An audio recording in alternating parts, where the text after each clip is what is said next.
Hello there, friends. I'm Rachel GNS Middle. Gilbert and Sullivan is my middle name, and my middle name is my last name. And I am all packed and ready to go to the Gilbert and Sullivan Festival up in Buxton. I must admit, I'm feeling kind of a bit funny about it, actually. I'm quite nervous.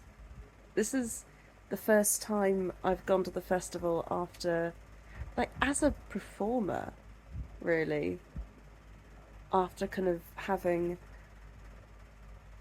attempted to make myself known on the internet. Of course, I've only got, I think, 220 subscribers at the time of writing this. Maybe I'll have exploded and got a ton of followers after I go to the festival. But yeah, even if it's only like a few people that have been watching my channel and this is the first time they've seen me perform, I actually kind of feel a bit of pressure over it.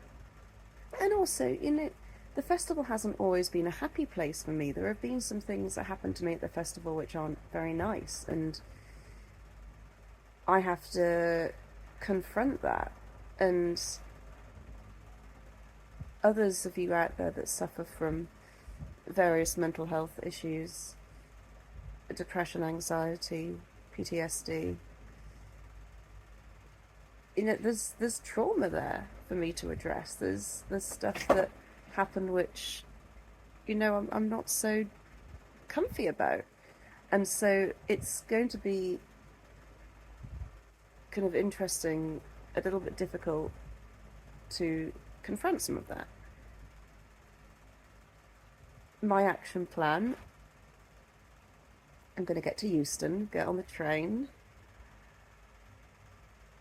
then I'm going to go to my digs, which is, apparently it's only like a 30-minute walk, but I know it's up like a massive hill. So I'm not looking forward to that. Of course, I'm going to be absolutely laden down with stuff because I like to bring everything I own to Buxton. Whew. So I'm going to be doing that. And I'm going to meet Marisa, and we're going to go and see Peak Opera's Gondoliers. So I may have a few things to say about that later. I'm just warning you now, I'm not going to be critical in my reviews, unless something is truly egregious, and I think the director should be publicly shamed, but I think that is very, very unlikely to happen. I'm not going to be very critical, but I'm going to talk about what I liked and just be positive and spreading joy. And so just in advance, just in case you're hoping for a very critical, in-depth review, I'm probably not going to do that because it's just not really in my remit. Maybe if they paid me to be the festival adjudicator, I would do something like that, but that is not what they have done. The festival adjudicator this year is one of my favourite people in the world, Stephen Turnbull. Shout out to Stephen Turnbull. Don't even know if you watch these videos, but Stephen Turnbull is one of my favourite people in the world. He's an incredible guy, and I'm so glad he's the adjudicator this year. He's going to be amazing, because I haven't always been quite on board with not the adjudicators themselves, but just the fact there is an adjudicator. Sometimes it feels a bit strange, but if there's going to be anyone adjudicating, then Stephen Turnbull is the guy. Like, he's such an awesome guy.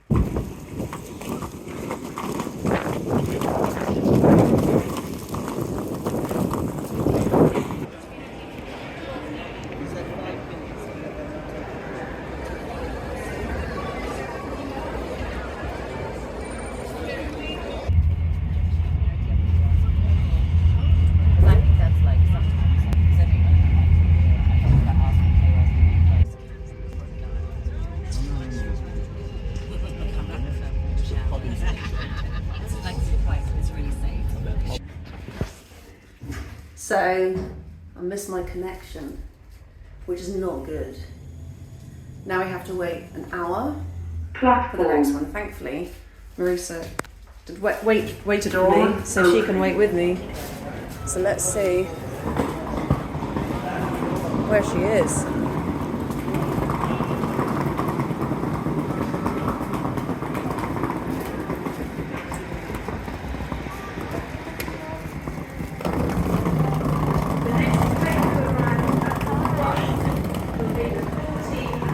Marisa.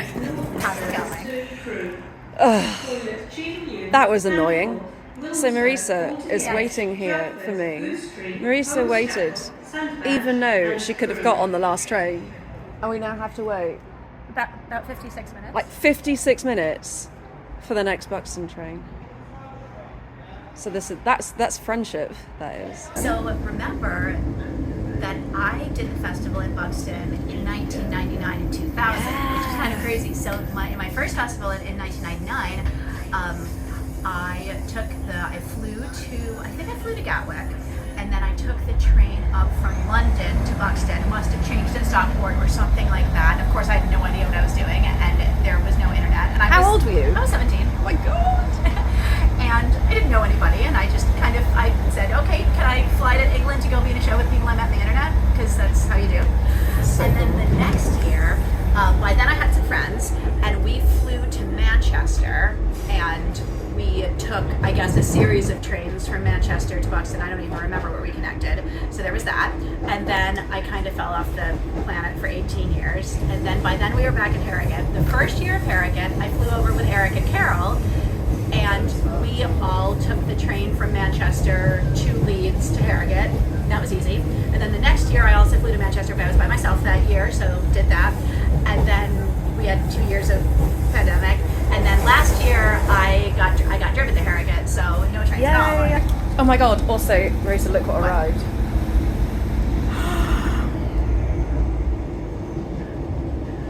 I think these are nice. I mean, not that I had anything to do with them at all, but they're pretty nice. So these business cards are going to be, if anyone asks me about my company, I'm going to hand them one of these. We've got the Facebook, Instagram, TikTok, YouTube. I need to start making my TikToks. Here's the weather forecast, by the way. That looks so gross.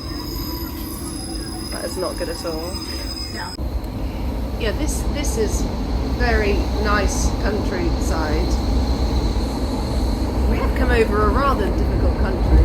As soon as I get my camera out to film it, we get a huge hedge in the way. I've had that experience so many times.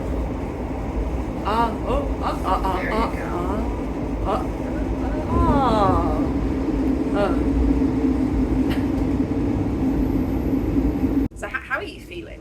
How am I feeling? Being in Buxton again. Right. How are you feeling about it? I'm looking forward to making some new good memories in a place that in a place that I've been a place that I was in a long time ago. I mean, I loved it when I was first here, so hopefully it'll be great this time. It'll be good. Yeah. It's I'm quite nervous. I actually feel like squeezy in my tummy. Me too. And I'm not even quite clear why, but yeah, it feels weird. Yeah. It feels odd this time. It does. I can't believe I'm going to be in 2 shows. Because that wouldn't have fazed me before. Because one time I was in 3 shows. Really? In 2012, I was in 3 shows. Actually, also in 2007, I was in 3 shows. But this time it feels like, oof, just even 2 shows feels like a lot. Yeah, it's. I don't know. I have so many unknowns. Yeah. So we'll see how it ends up going. Cool. Wait, I also did 3 shows in 2021.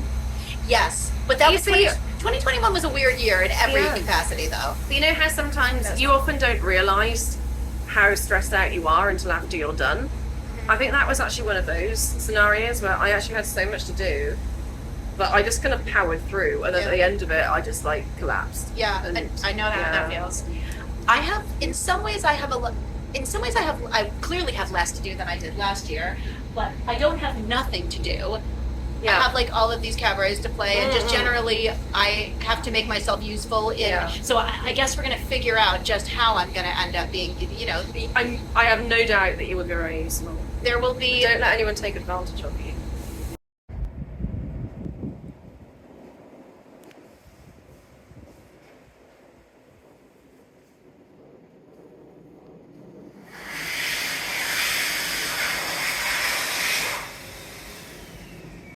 So, here we are.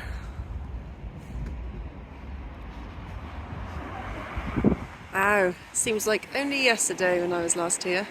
Actually, it was only last year I was here. It wasn't that long ago. It was a year ago. But it felt very different. It felt very different.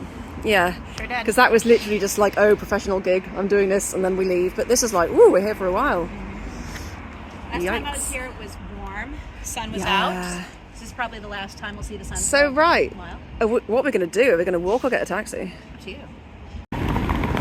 So I think that we should just do the quickest way possible. But just quick and tail direct, or is it quick and tail fewest hills?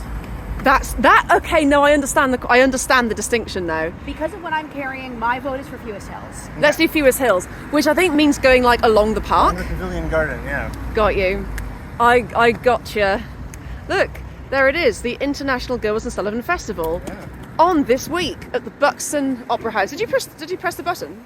Because mine doesn't work. Mine's like a dud. Oh no, it did work. Or did you just press it? I just pressed it. Ah, I thought I did. I thought I did that with my mind. Well, that was the busiest hour of my life. So I got into the house, then had to run to Sainsbury's, buy all of the food, walked back to this house. Then I had a business call, which I did like while I was doing my makeup, and then I ate a sandwich and then came downstairs. So I did all of that in an hour, and now I need to go and move some chairs around in a place.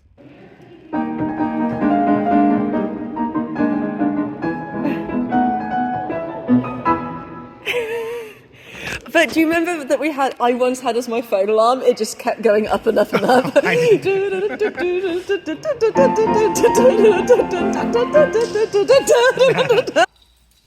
lost a lot of weight, mate. Yes.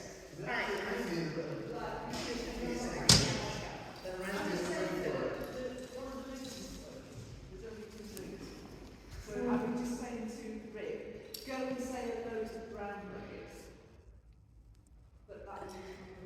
Hey Rick, yes. Do you think he's playing in the right skeleton key?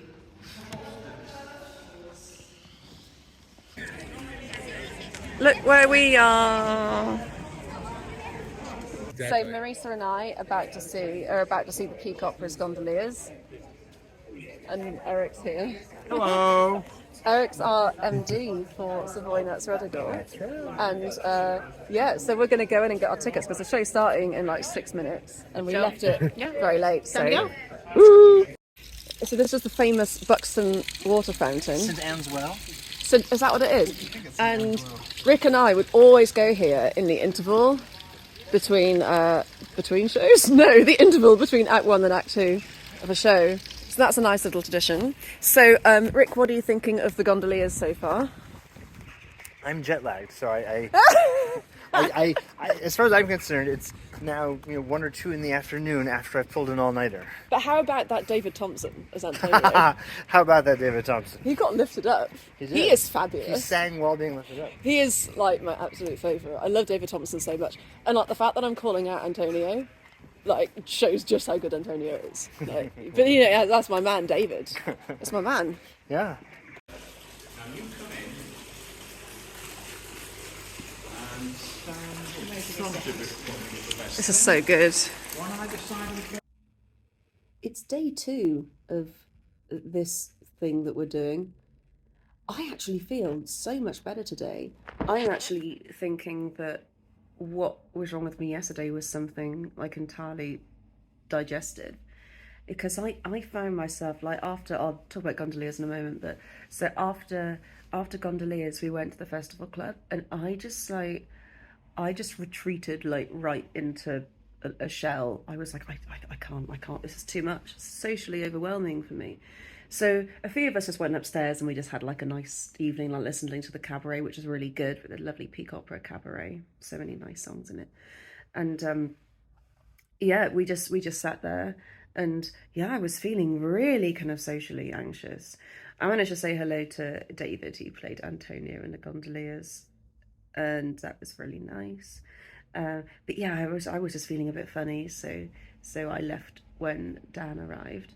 And we got onto our house and we crashed. Now it's the morning, and thankfully. So it's about 10 to 10 now. I was meant to be there at 9:30, but then I said last night, do you really need me first thing? It'd be nice to have a little lie-in because I've been sleeping badly.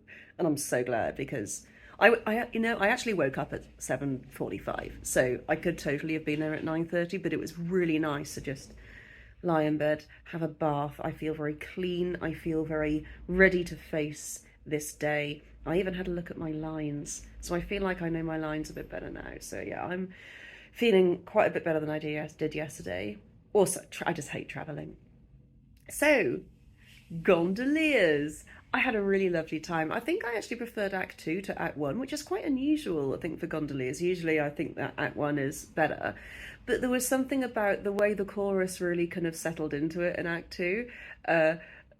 Of ducal pomp and ducal pride was really, really funny. They all marched on in a really cool way. And Here's a Case Unprecedented was really awesome. Yeah, it was just really great. The characters all really came into their own. I mean, Angela Lowe singing On the Day That I Was Wedded. Ooh.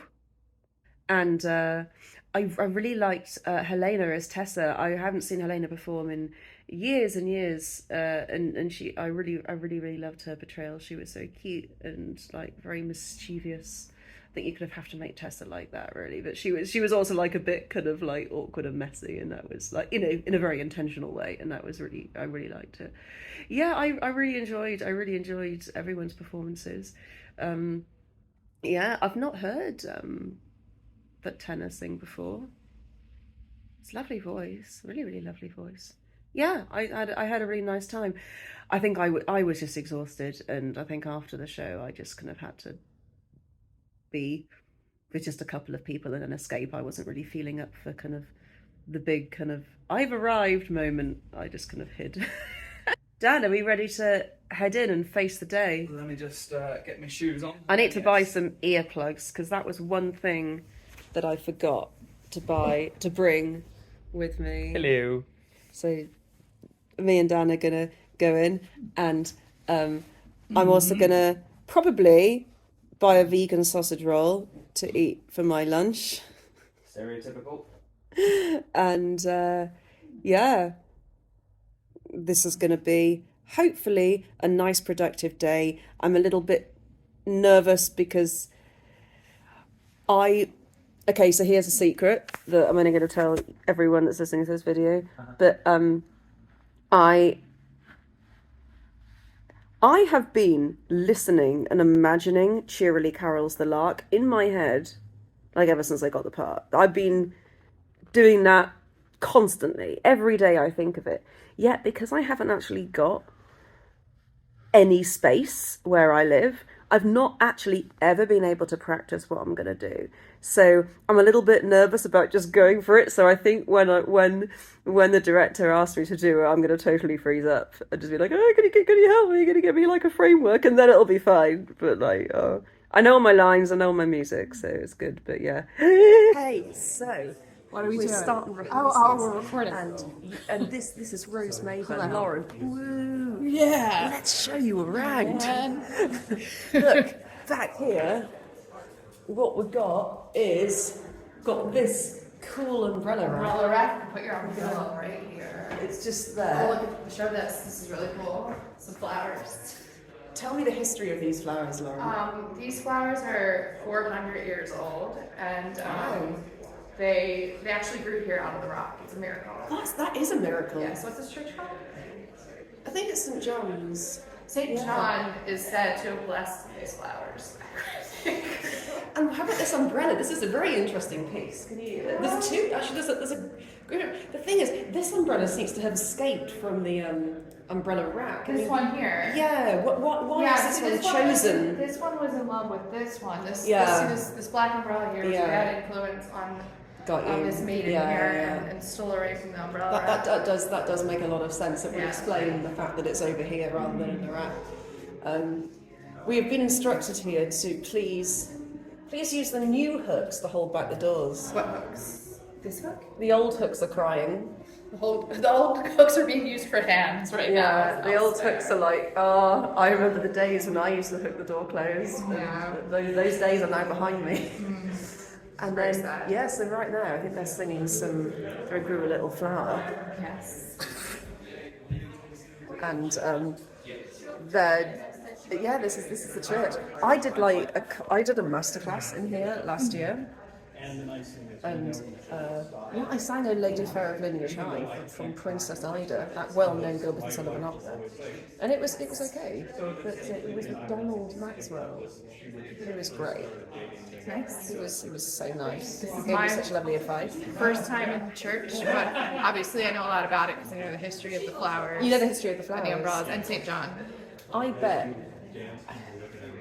bet that these baskets also have a rich history. Oh, They're 20p each. That's a bargain. That is a bargain. 20p? You could get all these. Look at that. Is this the opera? And let's not forget, there is ye old tea urn. This is. I actually think I read somewhere that that this tea urn, that this was actually the first existing part of the church. Really? And that stayed there, and they actually just built the whole rest of the church Does around this it. predate the flowers that grew out of the stones? Yeah. This tea urn is over 850 years old. Oh my goodness. I know, and they built everything was built around it. Actually, And this once tablecloth. contained some of Jesus's water that turned into wine. Correct. Yeah, I thought so. It looked And familiar. then this, because actually it's a little known fact that Jesus never actually turned water into wine; he turned it into tea. It's a mistranslation Tea from the with Greek. wine in it. And then Sex and wine. And then this just naturally occurred. This tablecloth. It's All like natural. the tea spirits heard about the tea, and we're just doing some not razzing. We're doing some vamping. Yeah, we're just About like all the getting stuff. people, excited in the space. It's a great space, and but you see, we're laughing and we're learning. Yeah, we're laughing. Like history can be fun. is going on? History can be fun indeed, right, Chaz? Chaz is playing Dick Dauntless in Savoynet's 2023 production of Ruddigore at the International Gilbert and Sullivan Festival in Buxton. And Lauren and Chaz, do you know each other? Have you worked together before? No, we just met each before other in my life. today. You just met. Yeah. Wow, that's amazing. Yeah, but we're best friends already. That's good. I'm really happy to, because theatre just brings everyone together. Yeah, I didn't think these two had met. They don't really know each other too well. Yeah. So it's Getting along. it's good. It's good. It's good that they're getting along. 'Cause I thought they were going to hate each other. So it's see my cat. Right.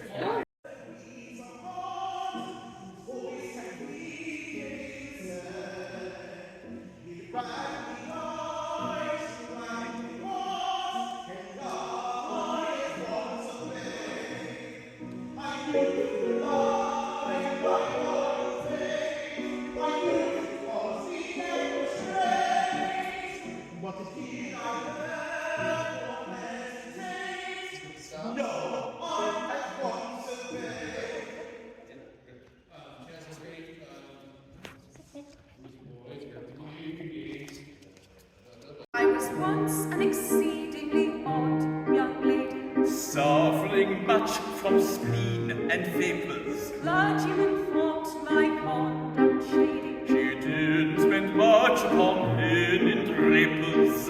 It certainly entertained the gapers. Ways were strange beyond all range. Paragraphs got into all the papers.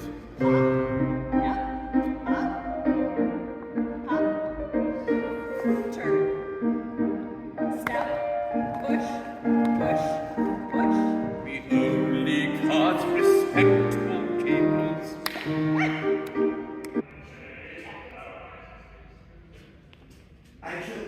These steps are 200 years old. So this is my report from day one of rehearsals. I think we're just about wrapping up now. It's about 10 to 5 on Wednesday the 2nd. And we had a really good first day. We got through a ton of stuff. And the things I have to work on actually is the quality of my voice. As I was saying, I've been having some vocal difficulties, and I think it's because Margaret's quite low for me. this wasn't a problem like months ago, but for some reason now I think it's because I had COVID, and I'm also on these antidepressants, which they do, one of the symptoms is that you do get dryness in your throat, and so I think that's kind of, I'm on these new pills that keep like, I get like a tickle, like a catch in my throat. I have to keep drinking lots of water. But yeah, I do find that because she's a mezzo, I do kind of flip into like MT kind of voice, which, you know, isn't the worst thing in the world, but I am aware that this is an opera festival, so my goals over the next few days is to really kind of ground myself and really try and sing this in the best kind of opera technique I can, because I want to be taken seriously by people. I don't want people to think that I can't sing opera, because, you know, I can make a good imitation of an opera singer, but certainly it is better when I am a soprano. And yeah, doing this today, like honestly, because when I sing her aria on its own, it's fine, but if I'm moving around, suddenly it becomes really hard. And I'm used to moving around and singing soprano stuff, but I'm not used to moving around and singing mezzo stuff. It makes it come out empty. Like, and why? Who am I? Like, and why? Who am I? Poor pig! I think my services are no longer required. No kidding. I would actually pay. I would pay quite a lot of money, Chaz, to see you play Mad Margaret. Should we just not tell anyone and just switch roles? Just switch. That would be so funny. Just not tell Who anyone. are you talking to? Are you just filming? I'm literally just filming for my documentary. Oh, this is so much fun. Yeah. So just on the day. So we'll do the dress rehearsal normally. Yeah. Then we'll just completely switch over and not tell anybody. Are you ready? The question is, are you ready to do a hornpipe? I'm always ready for a hornpipe. You're better than me. I'm like, oh my gosh. What are you doing? We're just. I'm filming my documentary again. Oh my god, have you two met? No. Yeah. You're playing Rose, right? What? Yes. I'm playing Moira Rose Mayberg. Is that going to be how she says her lines? Yes, in my book of etiquette, the case of a maiden about to be wedded to one who unexpectedly turns out to be a baronet with a curse on him is not considered. Yes, that's it. Yeah, thank That you. is now how That's Rose is perfect. going to be played forever. Mm-hmm. That's awesome. I love everything. There's something very cool about this. I want to see if I can do something similar with the other one. That's like art, that is. Maybe I can make it into a heart.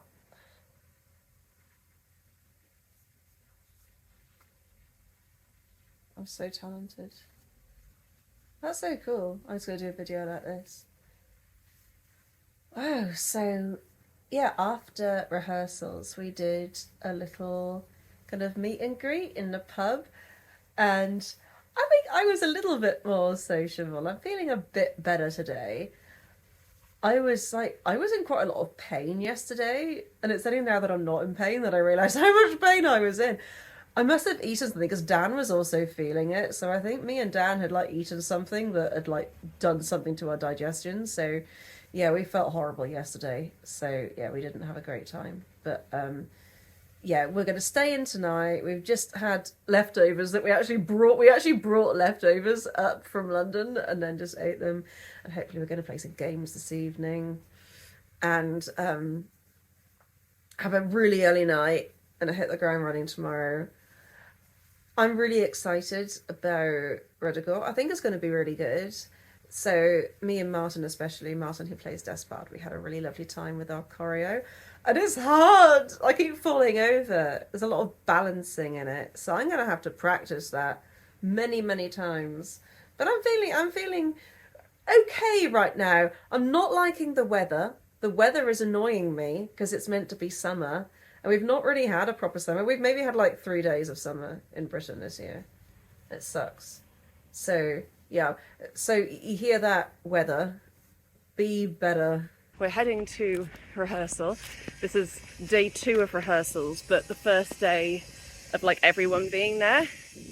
And I don't think I'm going to be needed like at all today, but you know, I'm there because I'm a team player. And I've got lots of editing to do for my Showstoppers video, which I'm going to be putting out in 2 days' time. I need to make sure it's ready to go. So that's the thing that is happening. And yeah, I'm wondering if we're like accidentally really late, because I did say 9:30, But I'm wondering if everyone got there really early because everyone's very keen. Oh my god, this is a very scary road. I'm gonna not die. I guess you could have animals in the zoo. I think they make reference to like a bear pit in it.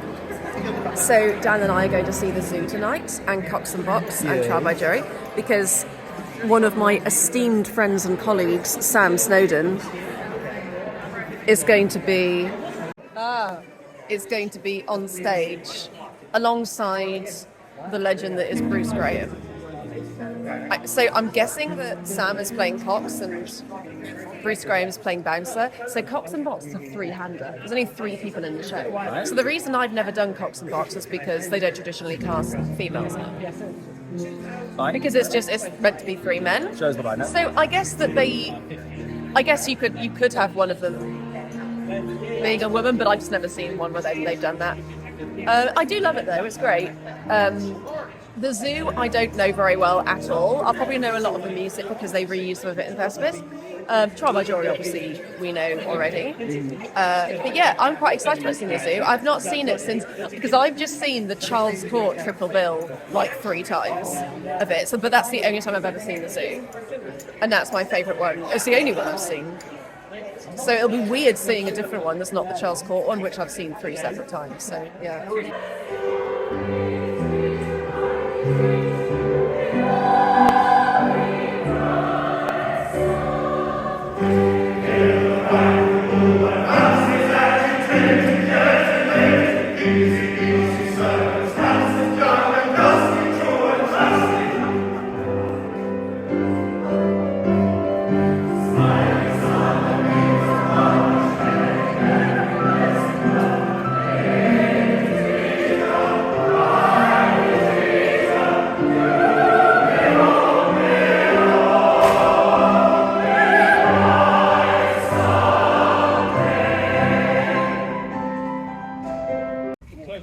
So what we're doing now is we're doing the what used to be an annual tradition for many, many years when we used to rehearse all the time in Buxton. Right. Which is on my birthday, we ride on the little train.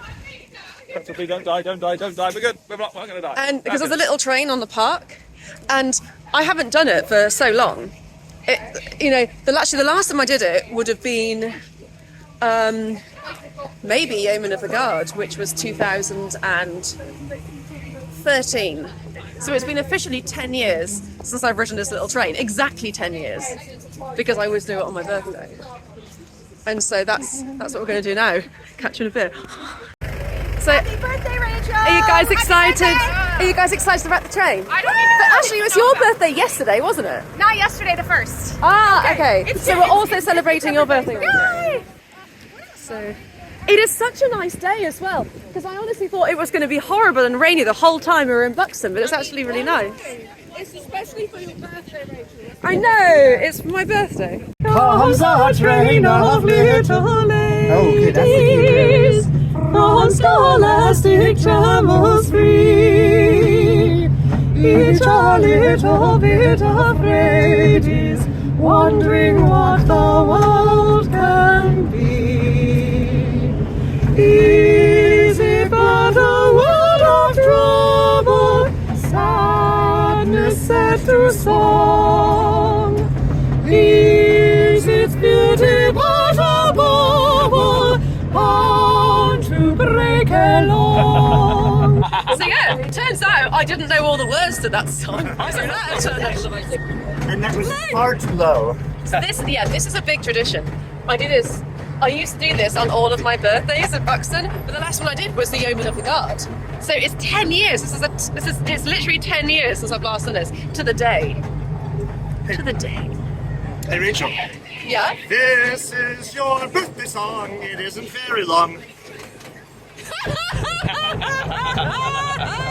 And there's a second verse. It's shorter than that. Very good. I love it. So like this is the bathroom of the old clubhouse, which is the pub in Buxton.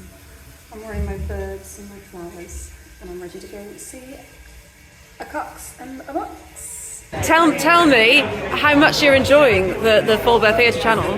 We love it so much. We're big fans. We watch it every night. we want to have it on podcast as well as on YouTube. This was that wasn't planned. They just said that, and you know I happened to have the camera. Yes, of course. We do love it. We do love it. Yes, it's really good. And we want to see more of it in podcast as well as on YouTube. Yeah. Super amazing. Lots Maybe of in smaller bite-sized chunks, but we love it. We just love it. Everyone's saying they want the videos to be shorter. I'm like, can you really have too much of a good thing? Yes, because you can become an alcoholic and you can overdose on sugar, and have a hyper, so you can have too much of a good thing. But I don't Why, that's true. For 15 years now, my birthday present to Rachel has been wearing a bow tie for her birthday. I wish I'd worn mine today. And I'm now seeing the process of it being put on. I did not bring a proper shirt. I just put the tie. Make it work. Because it's fancy. Overall. So look who I found, or rather who walked up to me in the festival club. It's Sam Snowden, the famous baritone who just sang Cox, and Thomas Brown in Cox and Box. What are your thoughts, Sam? It was a long night. I'm so tired. That was a really long night. It's like 10:30. Yeah. Well, we only had the orchestra till 10:30. Oh, I don't know. So were the orchestra just about to walk out? Well, they did in the dress. We didn't finish Cox and Box in the dress. Actually, you know what? I knew that already. I had some intel about that. So, like, just so you know, that this will be going out to all 240 of my subscribers. Well, I know I've got a few more now. You're 2 of them, are you? Are any others of you double gentlemen? And that's a gondoliers reference. So, that was my birthday.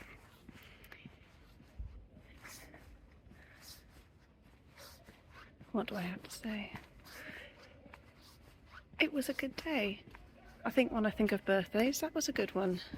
When I think of my birthday here in 2021, I think I was like having a panic attack because I was trying to rehearse a production of Pirates at Penzance in 2 days, which almost killed me because after I just put on my Pinafore and then my Yeoman, it's now Pirates, and I'm not really getting paid for this. I'm actually losing £4,000. So yeah, that was a crazy year, and yeah, probably a bad idea to try and direct 3 out of the 6 shows that were at the festival.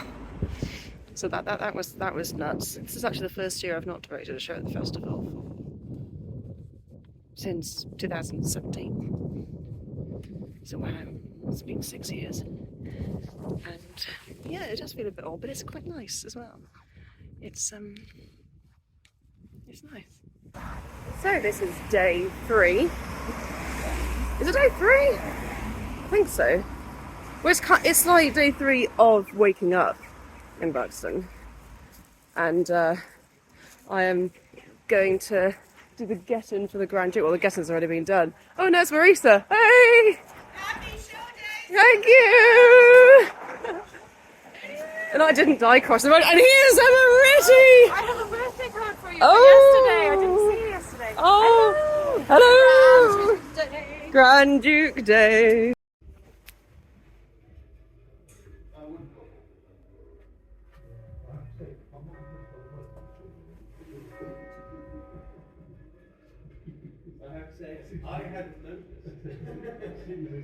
Drinking water now available. Please do not store anything above this sign, which is situated 1 metre from the desk surface. Please do not store anything on the floor higher than the desk surface. I mean, there's a fan right here. That's higher than the desk surface. But why would that be? Like, how does that... It says to ensure good health and safety practices, but why... Well, how does that ensure good health and safety practice? Can somebody enlighten me on this? Because I'm clearly stupid. If it's a half an hour cut, please. Oh, that's not the right way. It doesn't lose much.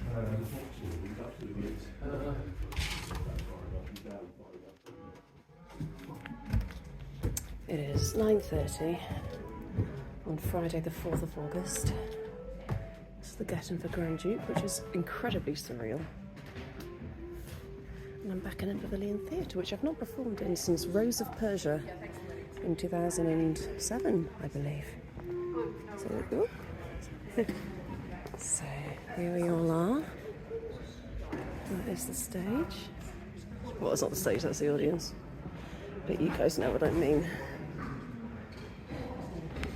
Yeah. It's good. Oh God, they're coming! They're coming! The run, geese! Rachel, the run. geese! The geese! Save yourself! No! No! Dan has made me a nice stir fry, and we're eating it in the park, just underlooking more like, because it's like up. And this is a bunch of geese that they've just been slowly approaching over the last 5 minutes. I think they're sort of asking, do these guys have food? You know what? What? You know something? What? The Grand Duke dress rehearsal actually went really well, which is quite surprising considering we've not done the show in 2 months. It happens. And then we're like, oh, actually this is great. But there were a couple of little bits where we got out with the orchestra, but the important thing is we fixed it. Oh, good. So everything was fixed, so I know it'll be fine. I missed a word of my song, so I had to look up what the word is. What? It was fine. I think a flower and a kiss, a simple flower, a tender kiss will bring him. I just tried to say the second verse line. I went, I will bring him round. But, it's will bring him round. So that's my aim, to get that right, because that's the only thing I got wrong on the dress rehearsal. And, I think it should be really good. We're pretty much sold out. And I'm excited about the G&S crowd, like seeing me do a different part other than Julia, because they saw me do Julia last year, and now they're going to see me do Lisa. Yay! Yay! I don't know words the other one around.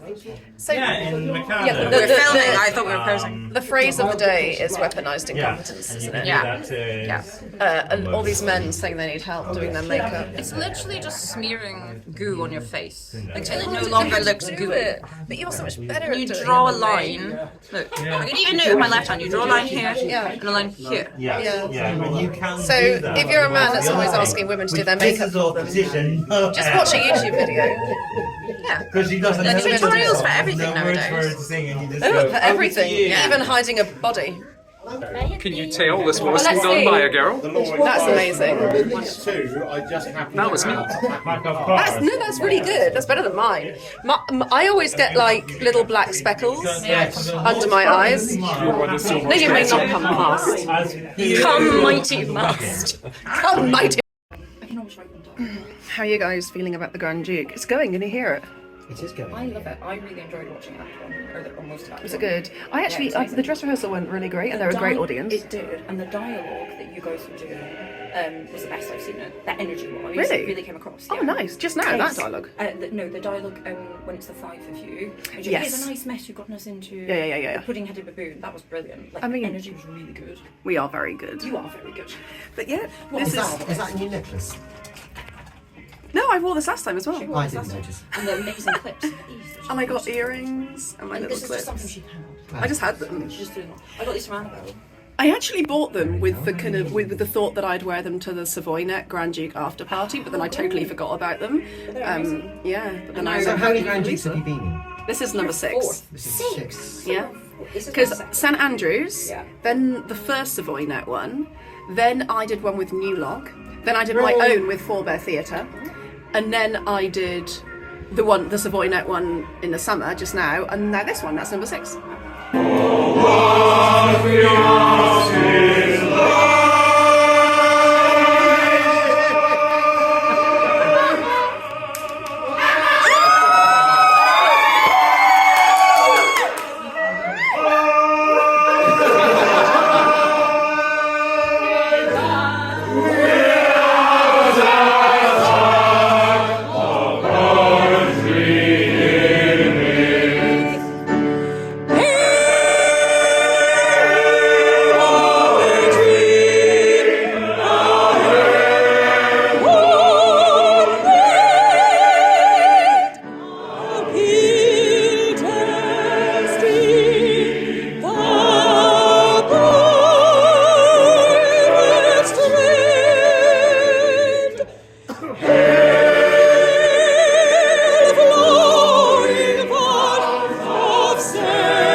never heard such language in your life. With fury indescribable we burn, with rage we're ready to explode. There'll be grief and tribulation when I learn to whom this life unbearable is owed. For whatever I meet you, I'll pay you double. There'll be terror indescribable and trouble with a willy-willy and a hubble-bubble. I'll pay you for this pretty episode. It's very, very doomed to play a double. It's very... So I'm walking back from... there was a choice of 2 events tonight. There was the GLOC after party, which I was at for a while. I think there's an HMS Pinafore potluck going on in the festival club. But I went there kind of thinking, oh, I'll watch some HMS Pinafore, but then, I don't know, I just got this sudden wave of apathy. And I don't know, I think I just want to relax this evening. I want to really try and get into my new character, which is Mad Margaret. So that I'm doing that. I need to tell you all about the productions of Cox and Box, Trial by Jury and the Zoo that I saw in the Opera House last night on Thursday the 3rd of August 2023. So I know 2 of the people in Cox and Box. I've worked with Bruce before, and I had Sam was my lovely Merrill in Yeoman of the Guard, and my Lewis in the Gondoliers.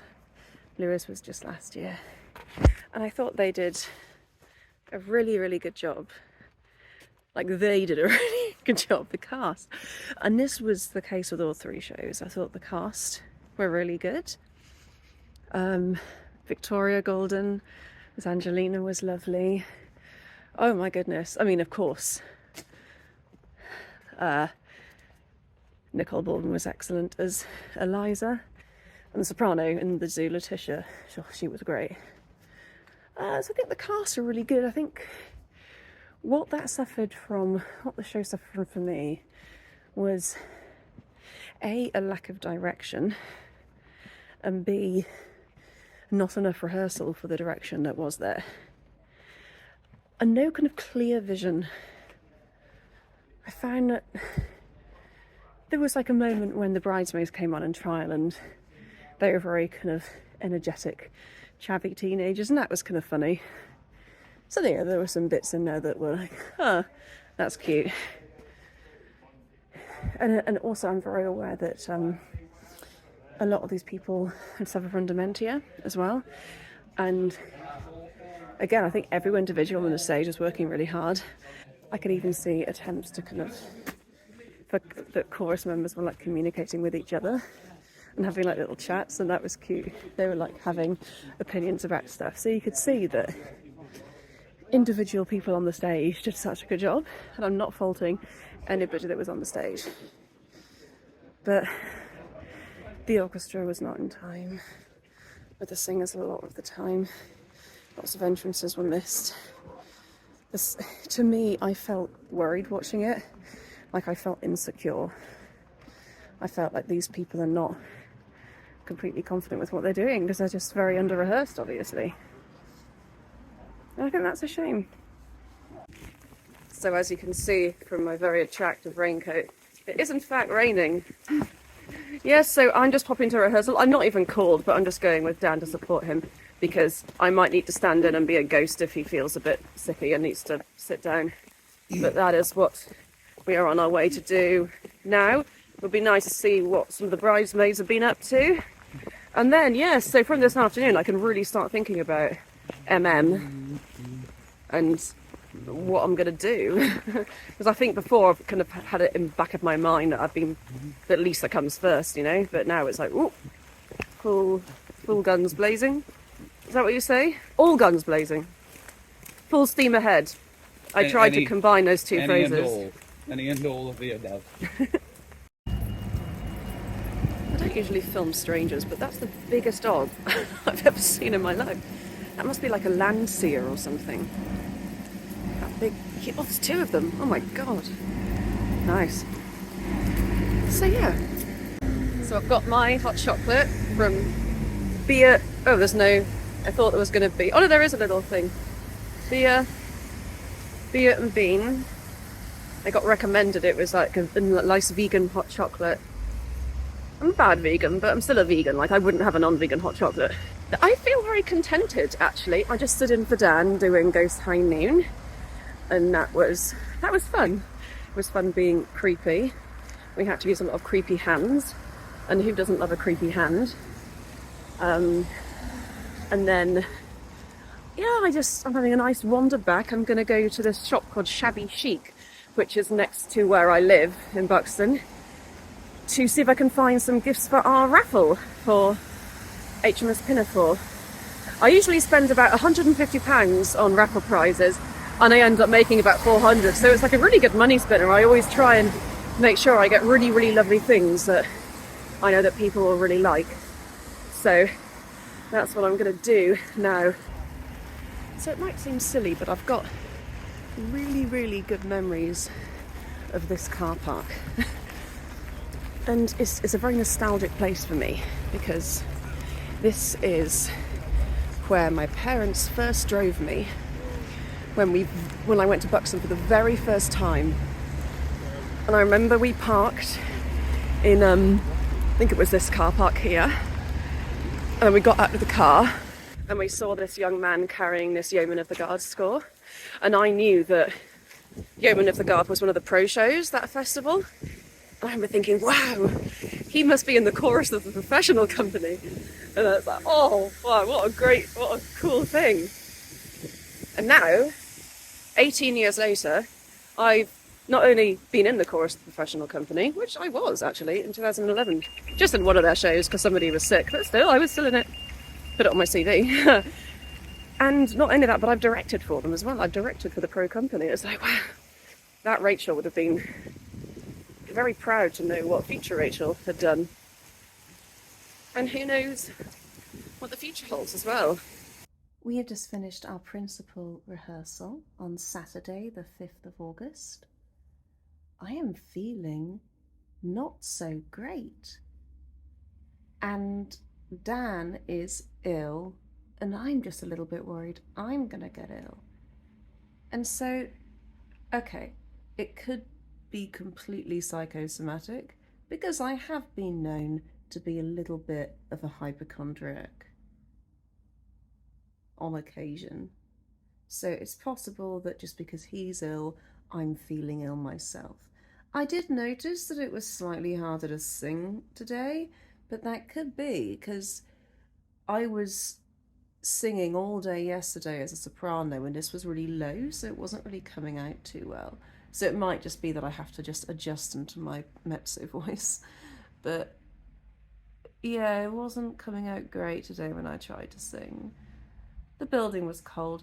That's the trouble.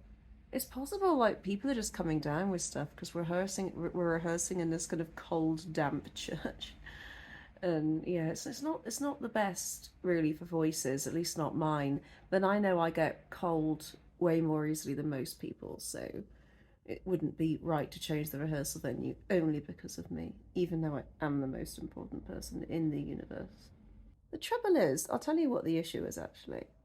I do feel like since COVID, I've actually not changed as a person. It's just that I'm allowing who I really am to come out.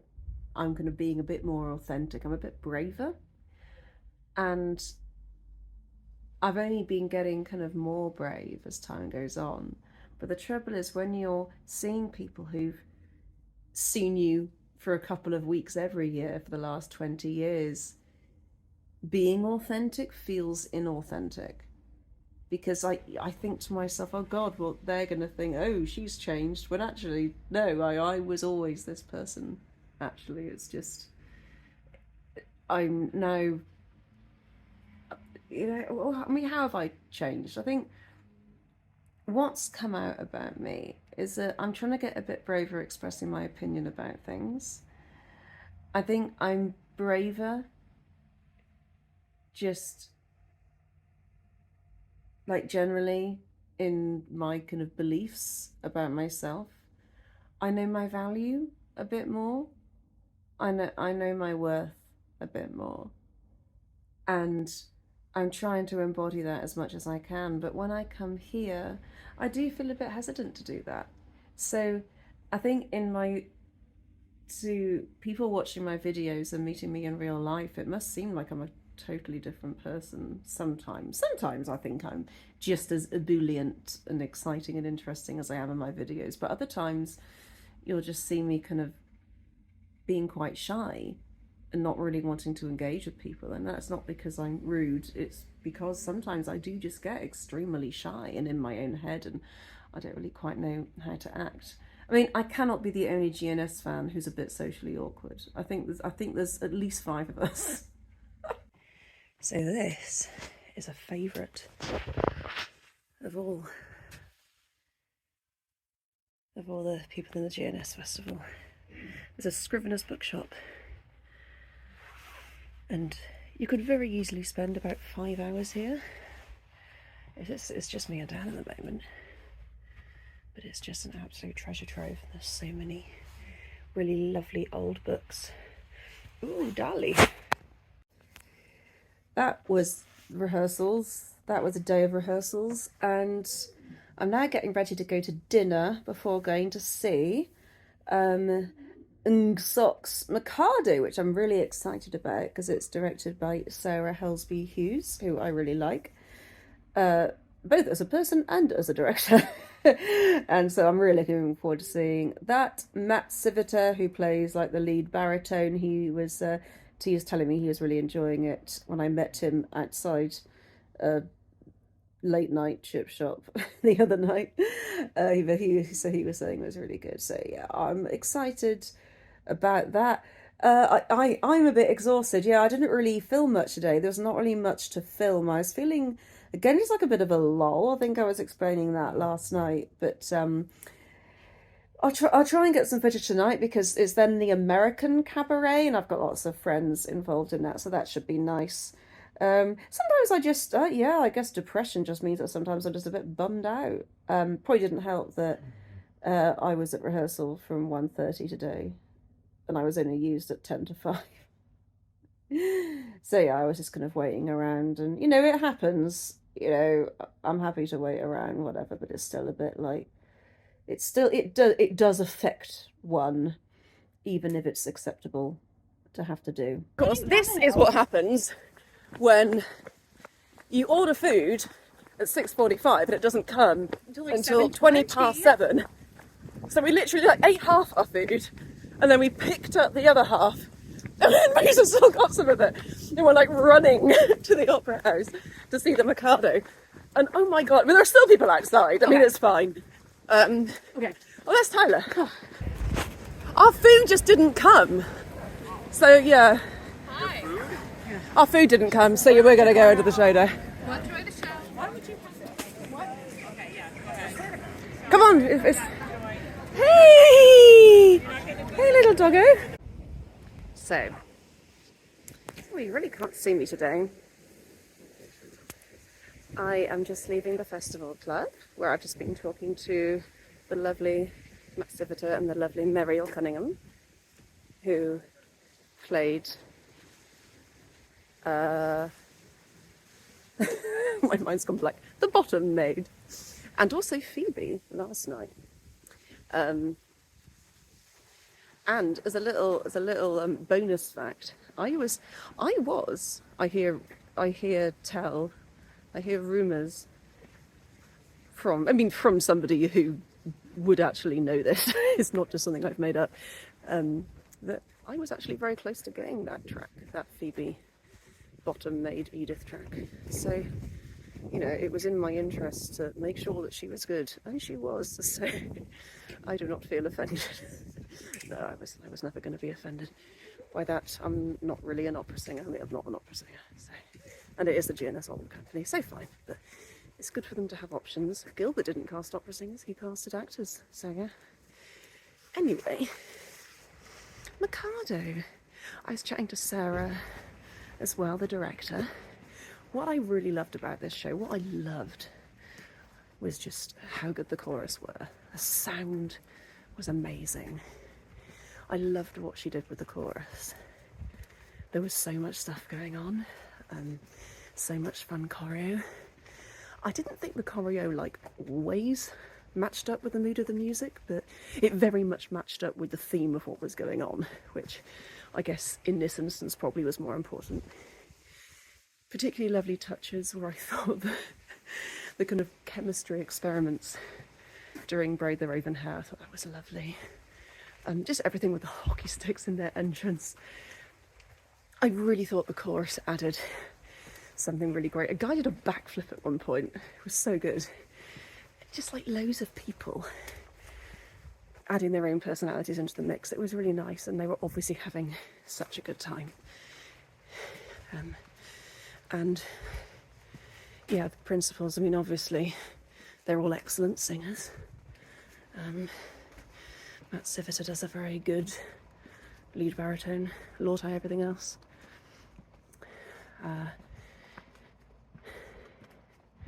I really liked Mariel as a bottom maid. I mean, Bruce as a Mikado.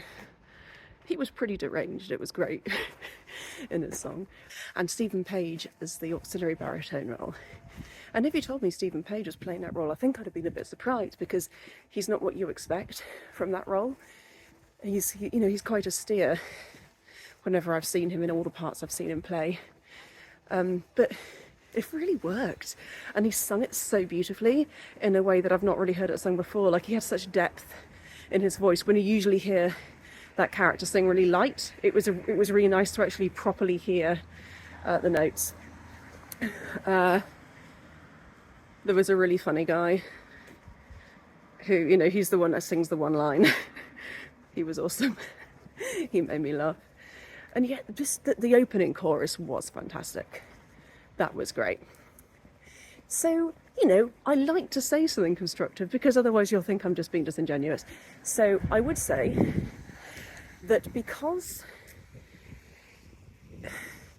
the school,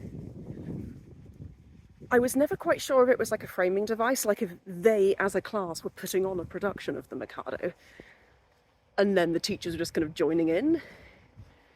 I wasn't sure if that was what they were doing, but whatever the case, the head teacher, or like the school inspector, or whoever the Mikado was representing, he was never actually going to kill anybody. So I think because of that, the stakes were a bit flabby. I think that was a shame. So even though it was a tremendously fun show, I don't think I ever felt that anybody was in any peril. And I think that's where a lot of the humour for me in a Mikado comes from. And I felt that it was a bit like rushed in places, maybe the dialogue. It was that they were getting through it at quite a lick, which I appreciate, but maybe a couple of times it was even a bit too much. I did not like the Little List song. I gotta tell you that right now for free. There were 3 things in that made me feel deeply uncomfortable. The fact that the audience all clapped and laughed at all 3 of them made me feel very depressed. That this is the community I'm like devoting my life to, and they were laughing at those jokes. I think one was slightly less egregious than the other, because there's one about Harry and Meghan, which I do not mind jokes about Harry and Meghan, okay? They are rich, privileged people, and, oh, woe is them. I get that, but at the same time, there was racism towards Meghan and the royal family. She did not brainwash Harry. Like, that's kind of sexist and racist, really. It's a bit strange. But the applause that remark got about Meghan having brainwashed Harry was insane. I was like, wow, am I on the same planet as these people who are laughing? I felt very alone at that moment. There was one about pronouns, like people who had pronouns to the end of their names. Oh, because there's actually a lot of studies that suggest that when people are called by their correct pronouns, it actually lessens the risk of them unaliving themselves. So people like to do that to show allyship and consideration, and I don't really see how that's something to like pretend that you don't like even for a joke. Like I just don't get how that's funny. And the other one was about, woke culture. Oh, you can't say anything now or they cancel you. Well, they clearly said those things and they're going to face no repercussions for that. So, yeah, so I will say I did not like the Little List song. I really, really did not like that. And it actually put a bit of a damper on the next couple of scenes because I was just too sad to really enjoy them. But, I did quickly cheer up because it was a really good show. It's certainly one of the best shows I've seen GLOC do in a long time.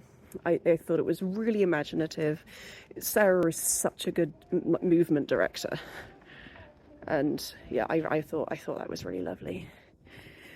So that's the end of another day. Tomorrow, what do we do tomorrow? Oh, today I released my first TikTok. That was good. So tomorrow we rehearse. I think we might even be doing like a stagger of Act 1 tomorrow, which will be quite exciting because then I can try and wear my veil and all my paraphernalia as MM, and I will be doing that. So look at this. This is a London Road Inn. This is a pub. This one. It says outside on the banner, like dogs welcome over 18s only. How real pubs used to be. Big screen TVs, car scales, and it's like there's now no kids, no food, no hot drinks. How real pubs used to be. Why is this pub trying to gatekeep other pubs? Sounds really aggressive. There's also like Union flags in the window. I don't think I'd like that pub. I think I might feel decidedly uncomfortable in that pub. Good night.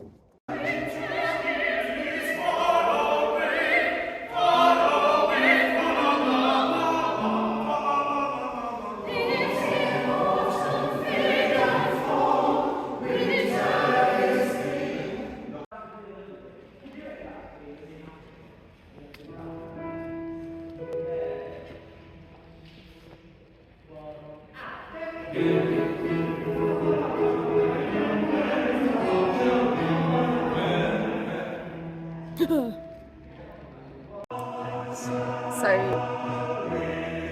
I was going to make a joke, like this was me waiting to come on for my aria, because I think it's the longest time I've ever had to wait before coming on in a GNS show.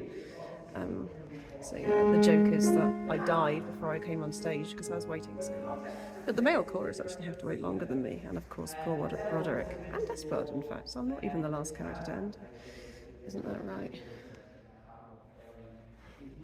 Why did the skeleton not go to the party? Because he had no body to go with. I can't think of any other jokes. We are just walking up to Solomon's Temple and the mood is frivolous. Frivolity is in the air. Have you been to Solomon's Temple before, anyone? Never. What, never? Hardly ever. I have not been to Solomon's Temple in 10 years. So I'm quite excited about seeing it again. What's changed? Only time will tell. Oh, wow. That's cool. That's a lot of wood. Oh, I was going to go up there. That way will also work. Is everyone pumped? Woo! Woo! Yeah. Just make sure you follow these. So Risa went to Pool's Cavern recently, and she was told there that you could be like right below this, like there's a spot in the Pool's Cavern too, where they say you're right below that statue. Oh, cool! Really? Oh, that's cool. I like that.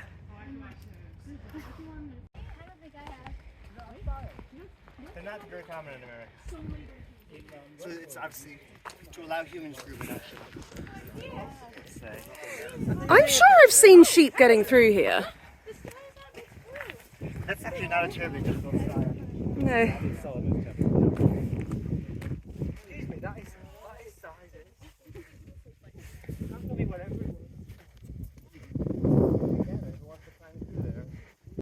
And here we are. Solomon's Temple. I came up here the very first year, and in most subsequent years that I was in Buxton. It's a very special place, imbued with memories.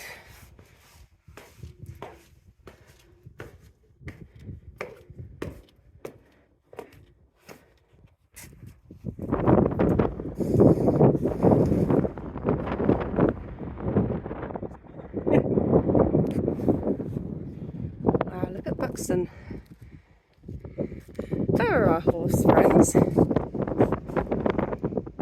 at GNS. PNR, EN. Faz. Lit. I'm kind of seeing some like grooves here as if there once was lettering. Like that's, oh, that's pretty cool. That's like really old graffiti.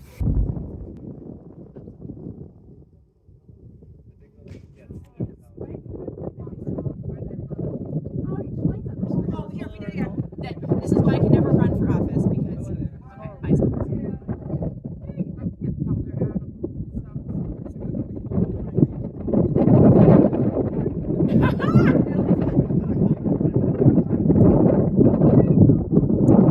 That is perfect.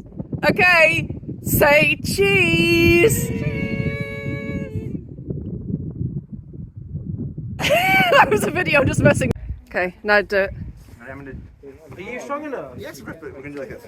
Ready? Oh, great. Ready? 3, 2, 1. Oh! Whoa, what? There you go. This is the best. Isn't it nice? You had to get Rick to do it on you. He's very, very strong. That was so beautiful. It's like Tower of Terror. You had the Rick. Can we do that again? Yeah, it's a dance move. It's a regular dance move. that'll do. Oh, a basket. Enjoying this a bit too much. Now my shorts did just I am the worst.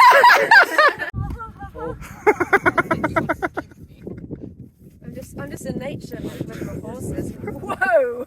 Oh no! Okay, let him go. That's a roll. That's a big roll. Scratch your back. Scratch your butt. Oh, that's nice. Scratch your That's why he was angry. Oh, the other one's doing it as well now. Scratch your butt. That's why they're angry though, because they're covered in flies. Yeah, that must be so annoying for them. Poor little horsels. Oh, their tails are going so much as well. There's so much wiggling.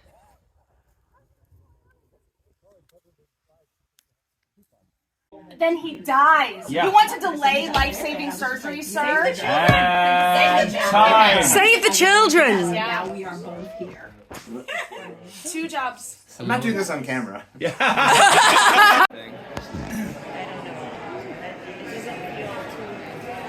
Tuesday, the 8th of August.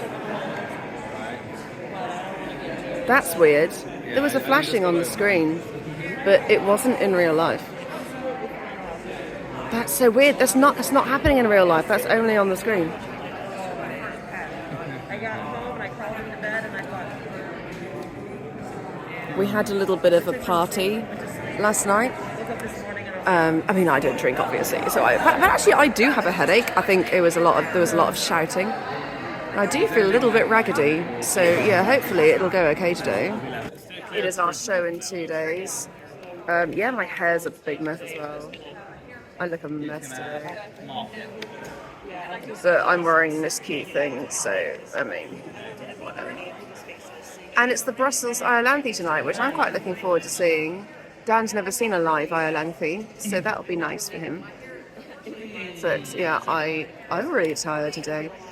I'll tell you now what I'm worried about. What I'm concerned about is the vocal quality of my aria. Maybe it's because I'm not used to singing mezzo, but I can sing it fine. But when I add the movement in, I find it really hard to actually access the correct vocal quality. So I need to find some kind of happy medium where I don't move so much and exert myself, and so I can actually sing the aria. That would be nice, wouldn't it? Or maybe this warm up beforehand. I know it's controversial because I usually just warm up by singing, but the trouble is Margaret doesn't sing anything else in the show, so maybe I'll try and sing the choruses with everyone. Oh, we are being called. These are very pretty stones. I've never seen these before. This is at the end of the park, Pavilion Gardens. But these are nice. Have they always been here? I don't know. I think I really like this one. I like that blue one. Buxton Building Supplies. That's a cool looking robot. And a little mouse. Ah, Mountain Rescue. That's so nice. NHS. I like.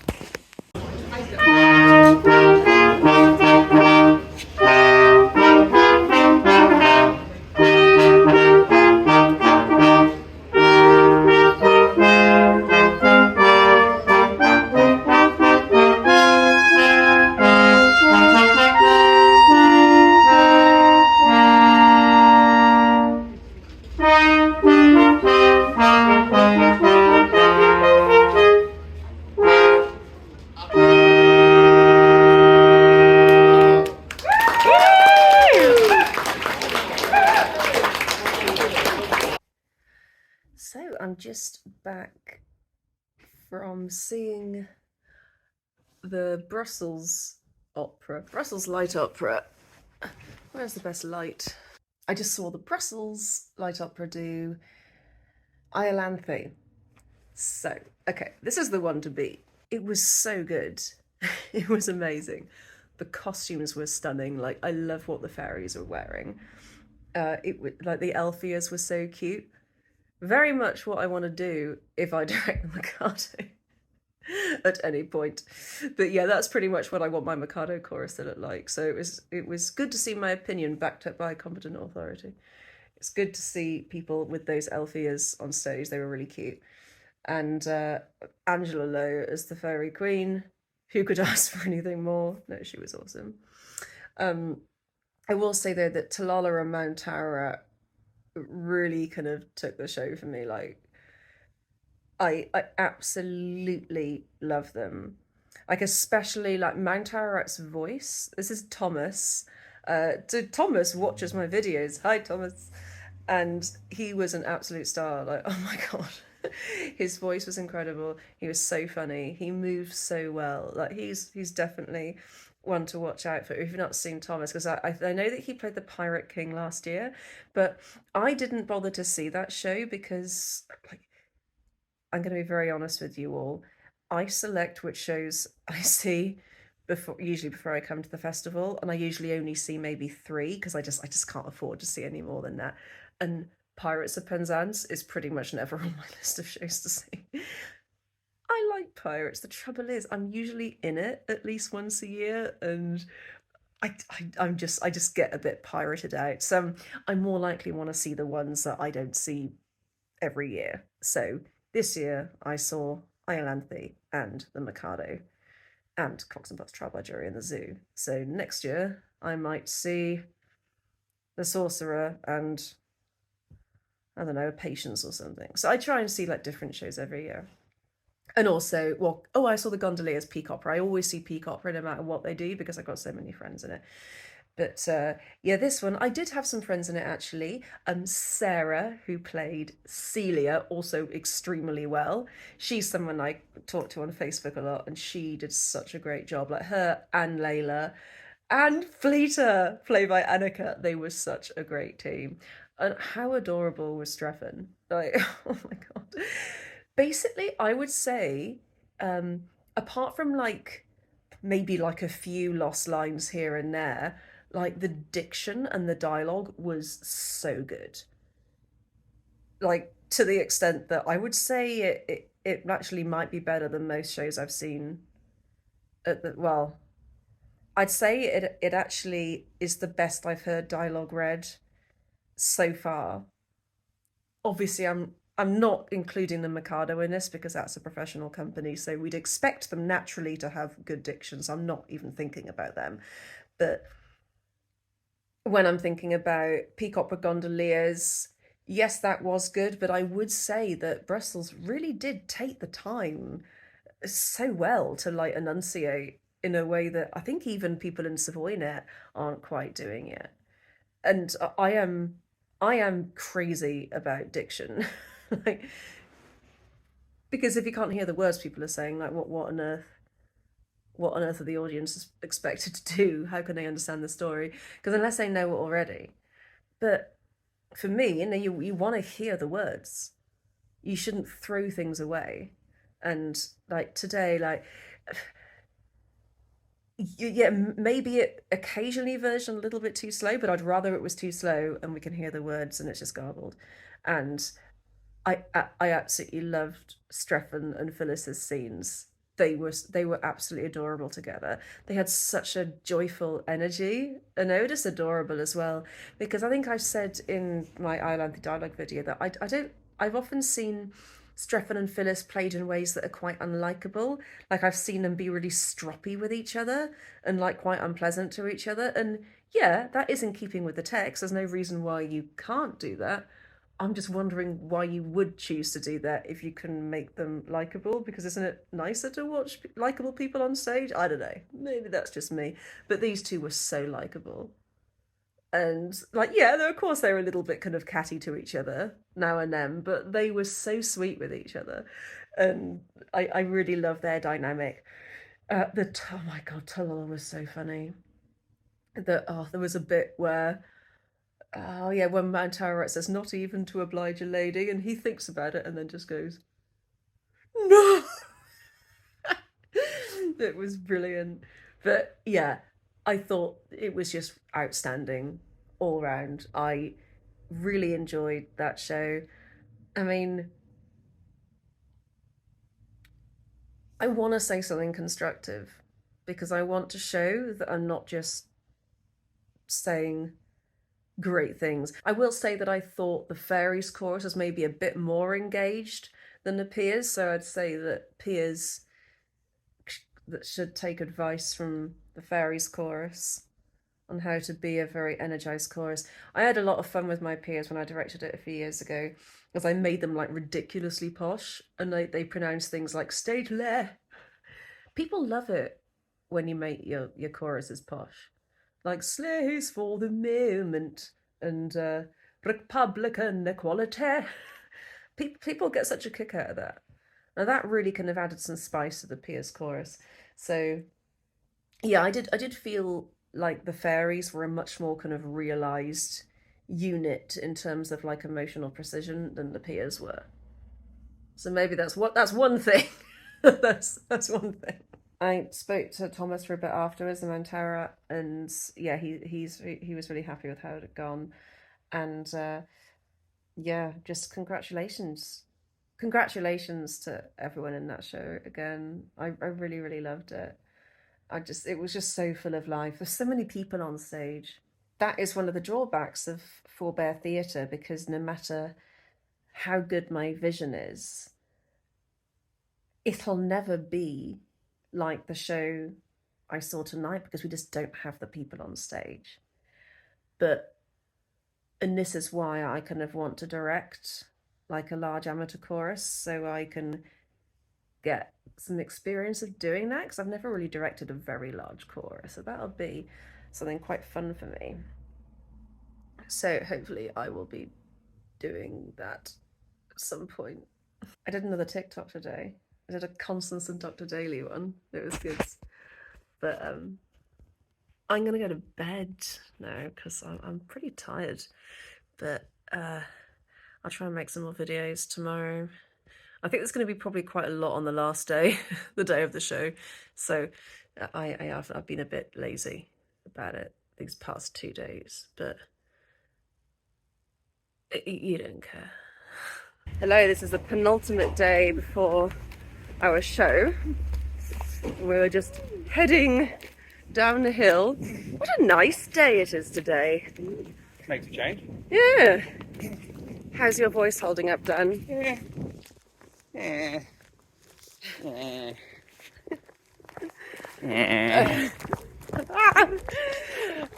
I woke up this morning. I did not have enough sleep at all. I woke up. It took me a while to wake up this morning. And yeah, let's hope that I manage to get through this day with some dignity. Which is bizarre because I went home super early. I was in bed at 11:30. I'm probably asleep by midnight. And I woke up at 7:30. So, well, it wasn't quite 8 hours. But, you'd think that would be enough in this day and age. Look at all these people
Please do not touch these heaters. Touch it.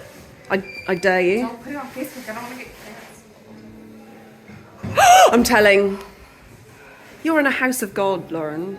I have to go seek repentance. I Do have to your- do it now. Will the Lord forgive me? I don't know. Oh, God. So, it is the day of the show. And we are just approaching the opera house. We're actually going to get our costumes first. You see, I'm not in the practice, Dan, of having to carry my own costume into my dressing room. In previous years, I've turned up in my dressing room and my costume has already been in it. So this is... It's what's the word? Going to the dogs. It's going to the dogs. It is quite a liberty. But you know what? I'm a team player. So I am going to degrade myself by carrying my own costume up. Oh, you poor thing. I know. Poor ducky. I know.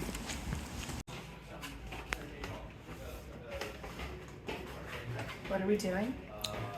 We are being. Oh. Not very good at that. So what are these worms in your hair?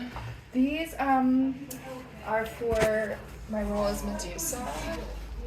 I've actually decided to take a break from Rose and I'm coming on as Medusa. That's quite a lively take on I can't wait to the see work what of... everybody says. I've been working really hard on my big reveal. That's really cool. You Yeah. see, you heard it here first.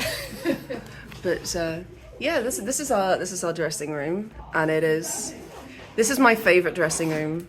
I like this dressing room. I always try and get in this one. I've also been in the other one. I think I probably have been in every dressing room.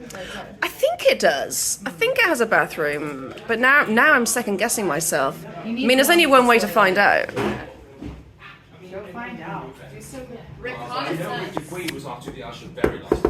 Is everyone decent in here? No. Do you, Decent as they ever are, darling. is there you do have a bathroom in here? Yeah. But there it is. There's a view down the toilet. Yeah. Just because, isn't it cool how we have... toilet isn't flush it and run anymore. Huh? This is a very odd vlog you're doing. Toilet. Odd vlog. It's one of Margaret's odd vlogs. Well, the flush it and run isn't flush it and run anymore. It didn't overspill. Sorry? The Flushington Run toilet isn't flush. The Flushington Run? There used to be These do one that take if you two. flushed it, it overfilled. Don't we use a backup? Oh. In case some idiot not breaks doing it one anymore. of them. Right. So I'm disappointed. Hello. How's your dressing room, Dan? My dressing room is full of men. Gentlemen, oh, come through. That's usually the way it goes. This is the way with the men's dressing room. There's a Wi-Fi code. Hey, look, Dan. Bo. Bo. Did I just hear Bo. that the men's dressing room is filled with men? I know, right? That's crazy. I'm all of a flutter.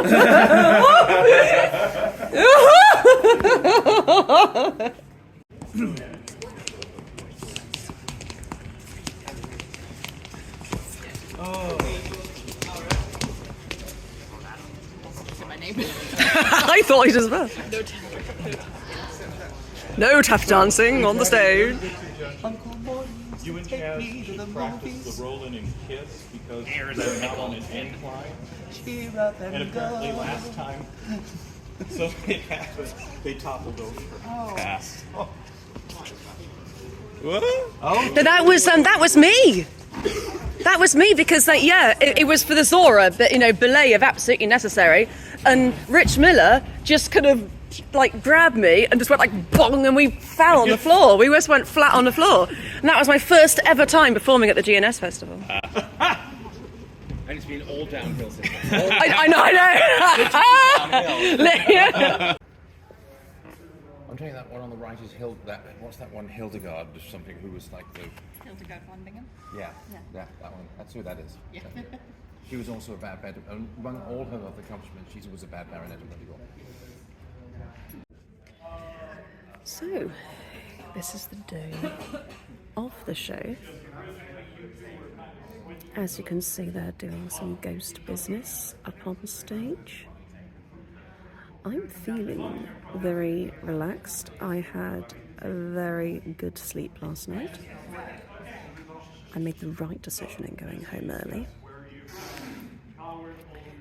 And yes, I'm feeling pretty good today. Look how cute he is. Well, that's pretty cute to be fair, but Dan is cuter.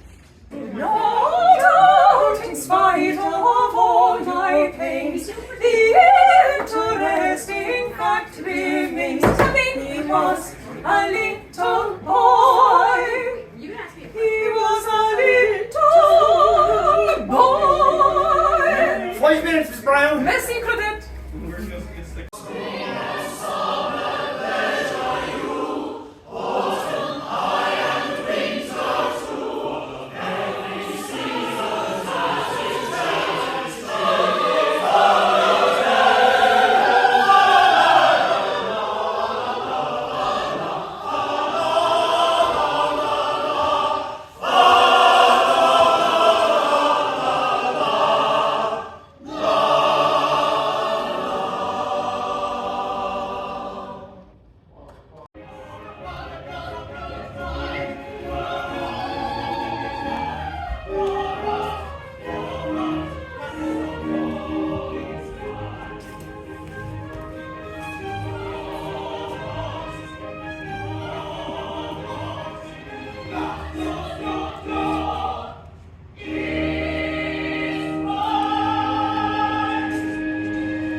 About his crazy clothes. He wears tan shoes with pink shoelaces, a polka dot vest, and man, oh man, he wears tan shoes with pink shoelaces and a big Panama with a purple hat band.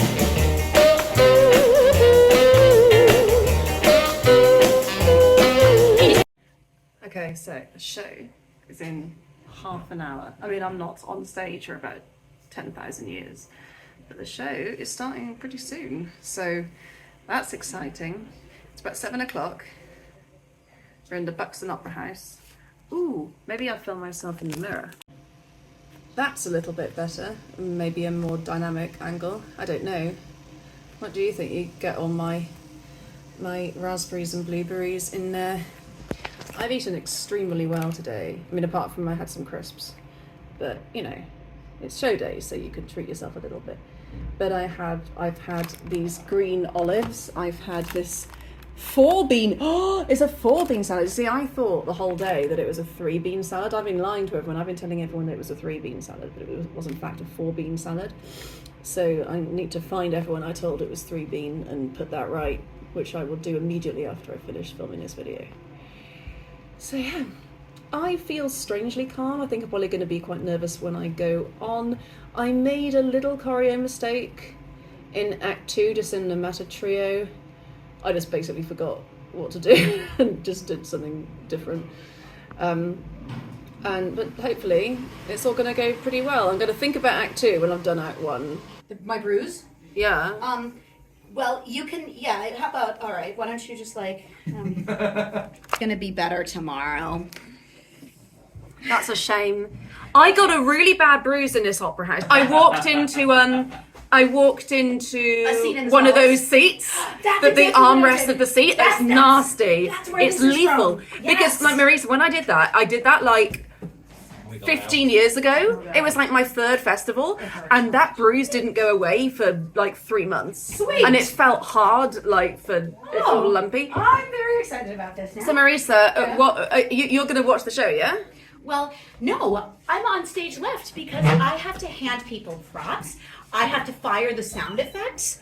I have to do, I have to avert any crises that don't happen. So I'm watching the show from the wings. Yeah? Yeah. That's nice. Oh, hi. Lauren, what are you feeling about playing May Rosebud? Rose Maybud is Rose worried that Maybud. her forehead is too red. No, Lauren, you're There be people in this village who have red foreheads, dear aunt. No, It's you're just just unseemly. I think your skin looks really good. Like, it's the best it's looked all week. It is the best it's looked all week. Isn't that good timing? It looks great. You all look lovely. This is a very beautiful cast of people. Do you like my hair? This is beautiful. This has really damaged my hair, but you know, this is what I do. This is the effort that I put into Your art? my art, and just Gilbert and Sullivan in general. It's beautiful. Hire her. Hire me. Like, if you want someone to look like this, then hire me, because I am me and I look like me. It's beautiful. Do you Birds in the hair. Like A bird in a hair is worth 2 in The bushel. I don't know. Hand. a bird.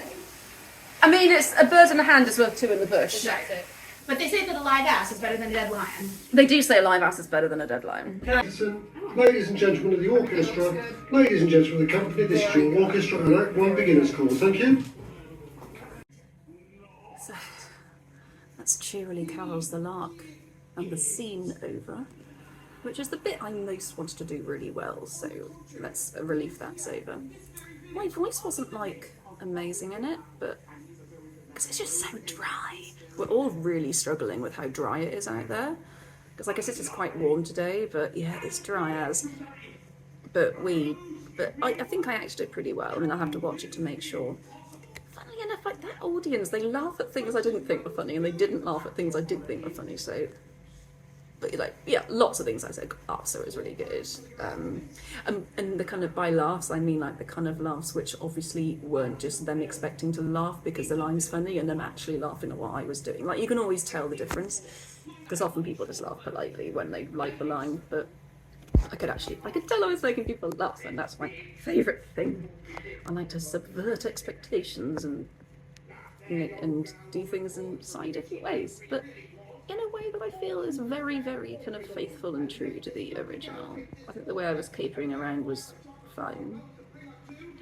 What's interesting is that so many people have said to me things like, oh, well, you know, real madness isn't like running around and doing, like, being mad and laughing. And I was like, well, I mean, I wouldn't use the word mad, but I would say that it's certainly a symptom of one or more of the conditions that I have, to just be kind of fidgety, be very sensitive to noise, and just like want to move around a lot. So, I don't know, I would say this is probably the least amount of acting I've ever done. Because it's obvious what to do with the lyrics. Everyone's sounding really good. we had a bit of a disaster's maybe not the right word. Yeah, we had a bit of an injury in the overture. I won't talk about it because it's not really my place to talk about it. But yeah, the show was delayed by half an hour. But everything is okay now. So it's all okay. But yeah, I think it started the show off with a very different energy than what we're used to. But as I say, everything's absolutely fine now. But yeah, we got back into it. The audience are very generous, they're laughing a lot. Everyone's just doing so well. The hornpipe got a really good clap. Oh my god. I was standing there like ready to go on to do cheerily carols a lot, just thinking, wow, you've been waiting for this moment. And it's such a strange feeling because you're both absolutely terrified, but like at the very height of enjoyment. It's like, it must be why people go on roller coasters and skydiving and stuff. Because to me, like that's all I need. I don't need anything more than that. I don't need to do any more thrill seeking than theatre.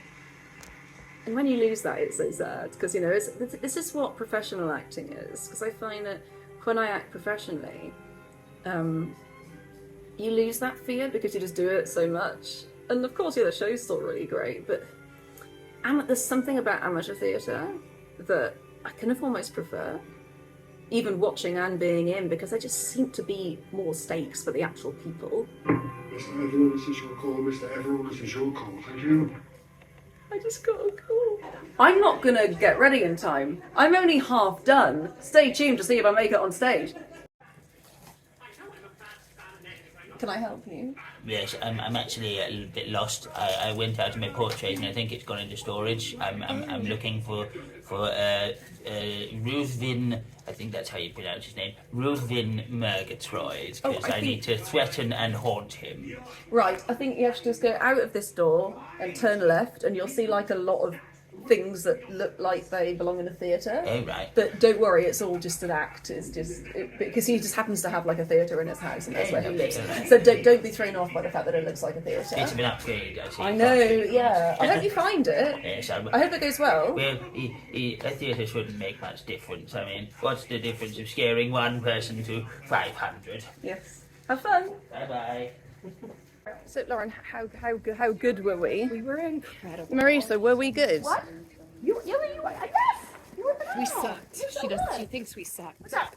I can tell. Waiting for Yeah. Drew. He was It was really fun. That was like the loudest applause ever. That was so awesome. What are we doing? I don't know. I was following you. I know where I am. But it's very dark there. I didn't know where you'd gone. Hello. No, I think we have to go around. Oh, you see, I somehow just knew that in my bones that it was the wrong door. Had to go in. They must have closed it off. Hey. Hold on, do you have a spare hand? Could you possibly take these off me? I can. Thank you. Oh, that was better. Did you say bollocks at the end of the show? Did you bother it? Oh, I thought you said we thought you said bollocks. You guys said bollocks. I thought you said, oh, bollocks and Bother it. Well, that's funny. It's a Pinafore reference. Yes, but we were howling, so I was like, oh my god. That is funny. I don't think the Buxton audience would appreciate it very much if I said that. No. There's one longing to meet another once together, girl, and do I help them? Yes, indeed. Those poor unfortunate souls, so sad, so true. They come flocking to my cauldron pipes, bells, and please, and I help them. Yes, I do. Now it's happened once or twice.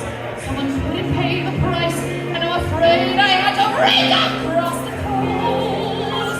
Yes, I've had the odd complaint, but on the whole, I've been saved to those poor unfortunate souls. It's a big old dome. Well, the dome itself is actually... I don't think the dome itself is the Opera House. I think it's the one... I think it The is. building slightly to the left, isn't it? Because someone told me a story about how the dome in the Opera House was a rudimentary air conditioning system. Oh, But is the dome the opera house? I don't. No, I didn't think it was.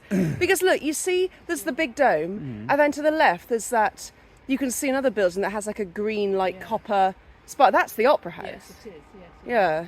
And then you can see the greenhousey bit of the filming garden. Yeah.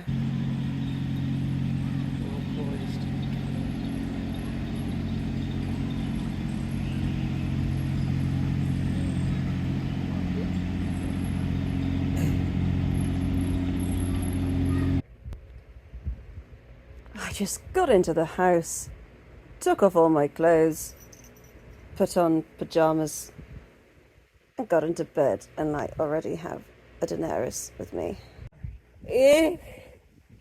That was exhausting.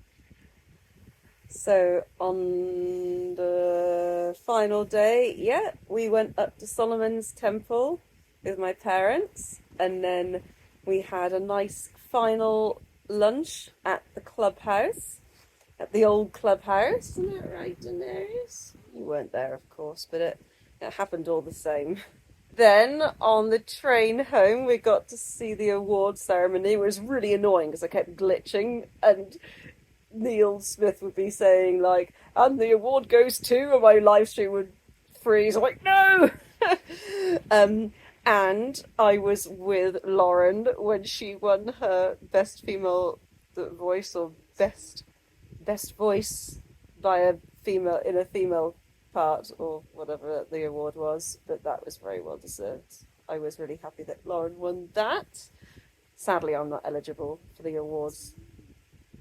I am in that horrible limbo between I'm professional enough that I'm not eligible for the awards, but I just missed out on actually getting into on like getting a principal part in the main company. So I'm in a weird limbo. So yeah, I don't qualify for the awards, sadly. But I don't need an award to like know that I'm good. So it's fine.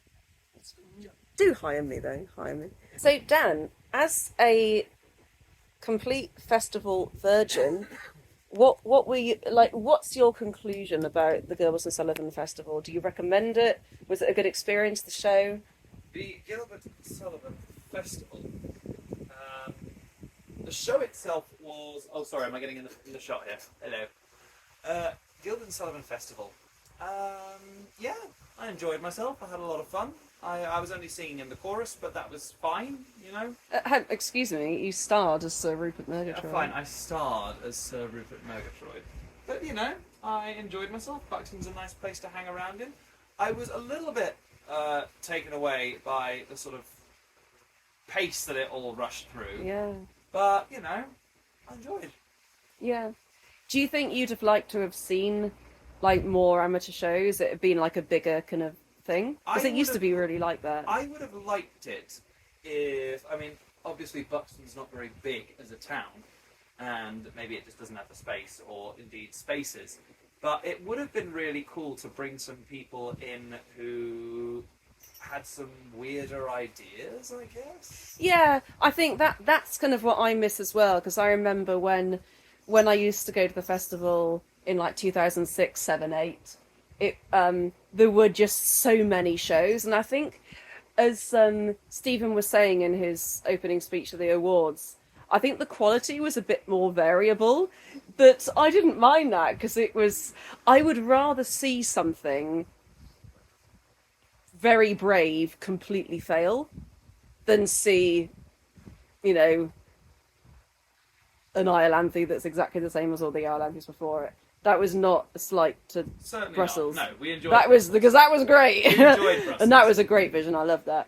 I just had to pull a shirt out of thin air. But yeah, I would rather see like loads of shows. But yeah, I can't really afford to see lots of shows, sadly, so I have to choose carefully which ones I see. But yeah, I had a good time. I think I get tired more quickly these days when I go to the festival, and there's always a certain amount of relief when I get home. I remember I used to get such post-show blues, like it would be kind of crippling, but now I'm almost like relieved the show is over.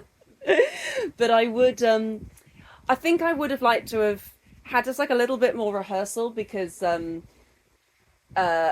I did like get a couple of I was a bit insecure on my second act stuff, and I never got that entrance right in the Act 1 finale.